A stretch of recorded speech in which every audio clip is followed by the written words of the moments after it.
Starts now. Tonight, our top story, jaywalking. It's been a crime in Virginia for a century, and you may not think of it as a racial issue, but many say it is. And that's why you can no longer be ticketed just for that. That's right. The law enforcement community worries that this could make it harder to keep people safe, but supporters say it will do more good than harm. AJ Nwoko explains why. New at 11.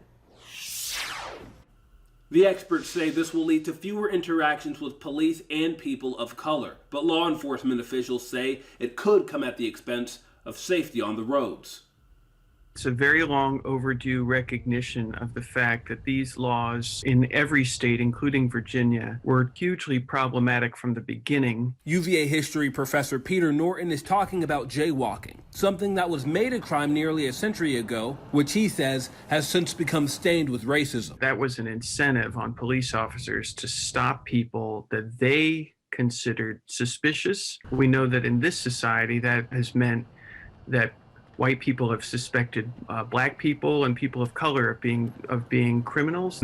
In New York, there was a study too. They found 90% of tickets for, quote, illegal or unsafe crossing in New York City went to blacks and Hispanics, even though they make up together about 55% of the population. Jaywalking is now a secondary offense, which means you can only be charged if police stop you for something else first. As long as jaywalking was a primary offense, it was going to be a big source of harassment. Norton says he's optimistic the move will change that. We don't actually train our law enforcement officers in Virginia to use jaywalking as a way to get to another charge. But Dana Schrod with the Association of Chiefs of Police says the move is just making it harder for police to enforce the laws on the books. What that means is if you see someone jaywalking and you can't charge them with anything else, you really can't even stop them for that.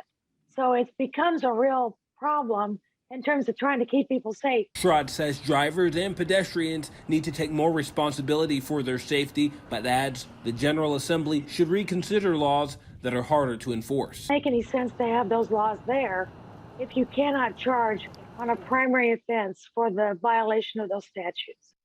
Being charged with jaywalking could leave you with a fine of up to $100, but now it will be a lot harder to be charged with it. For now, on your side, AJ Nwoko, NBC 12. All right. Thank you, AJ. Well,